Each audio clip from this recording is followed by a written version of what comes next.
रत्नागिरी सिंधुदुर्ग लोकसभा या मतदारसंघातून लोकसभा निवडणूक मी लढवली आणि त्याची मतमोजणी आज होती 4 जून रोजी ती पार पडली आणि काही क्षणापूर्वी मला विजयी झाल्याच्या दाखला सर्टिफिकेट मला त्यांनी दिलेले आहे। भावना म्हणजे एकच मला असं वाटतं की काय पहिल्यांदाच निवडणूक लढलो आणि जिंकलो असं नाही, अनेक निवडणुका लढलो आणि जिंकलोही आहे। पण या निवडणुकीच्या निमित्ताने मला सांगावंसं वाटतं, भारतीय जनता पक्षाचे जे विरोधक आहेत त्यांना ही निवडणूक आत्मपरीक्षण करायला लावणारी आहे। पर्टिक्युलर रत्नागिरी सिंधुदुर्ग मतदारसंघ लोकसभेच्या निवडणुकीच्या विषयाबद्दल आत्मपरीक्षण करा। जे काय बोलत होते नेते मंडळी यायचे प्रचाराला, त्यांची भाषा, त्यांची आमच्या नेत्यांवर PM व अन्य लोकांवर केलेली टीका, हे जर पाहिलं तर वैचारिक पातळी आमच्या विरोधकांनी गमावलेली आहे असं मला स्वतःला वाटतं।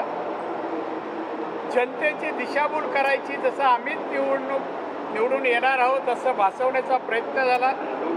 पण गेल्या 10 वर्षामध्ये खासदार जे होते त्यांनी रत्नागिरी सिंधुदुर्गसाठी काय योगदान दिलं विकासाच्या बाबतीमध्ये, रस्ते, पाणी, वीज, शाळा, आरोग्य या ॲम्युनिटीबद्दल, नागरी सुविधाबद्दल काय केलं हे सांगून मतं मागायला पाहिजे। पण फक्त मोदीजी, अमित शाह, देवेंद्र फडणवीस यांच्यावर टीका करायची, नारायण राणेवर टीका करायची आणि मतं मागायची, त्यांना मतदारांनी योग्य धडा शिकवलेला आहे, आत्मपरीक्षण करायला लावलेलं आहे। आणि म्हणून मी सांगेन, या निवडणूक मी लढलो, मी जिंकलो, याचा मला आनंद आहे। या निवडणुकीत दोन्ही जिल्हाध्यक्ष श्री सावंत रत्नागिरी आणि तिकडचेही सावंत, दोन्ही जिल्हाध्यक्ष, सगळेच पदाधिकारी दोन्ही जिल्ह्यातले यांनी फार मेहनत घेतली, परिश्रम घेतले आणि त्यांनी हा विजय खेचून आणलेला आहे। त्यांचाही मी आभारी आहे। या निवडणुकीत निलेश नितेशनी पण अतिशय चांगलं काम केलं, दोन्ही जिल्ह्यात केलं, त्याचप्रमाणे अन्य पदाधिकारी यांनीही केलं आणि म्हणून या सगळ्यांचा मी अतिशय ऋणी आहे। मी निवडून येण्यासाठी या सर्वांनी दिवसरात्र परिश्रम करून मला विजय मिळवून दिला, त्याचा मला आनंद आहे। आणि मी स्वतः कटिबद्ध आहे की जो मला दाखला दिला ती माझी जबाबदारी आहे। लोकप्रतिनिधी म्हणून मला दाखला दिला ती माझी नैतिक जबाबदारी आहे की खासदार म्हणून या मतदारसंघाच्या लोकांच्या विश्वासाला मी पात्र ठरेन, त्यांना अपेक्षा असलेलं काम मी करू शकेन, हा मला विश्वास वाटतो। लोकांनी विश्वास ठेवला तो मी सार्थकी लावेन असं मला स्वतःला वाटतं। आणि त्याचप्रमाणे मला वाटतं भविष्यातही विधानसभेच्या निवडणुका होऊ घातलेल्या आहेत। अब की बार विरोधकांना धडा शिकवेन, धडा शिकवेन। त्याच्या ऐकून घ्या, माझं वाक्य नाही, कॉमा आहे।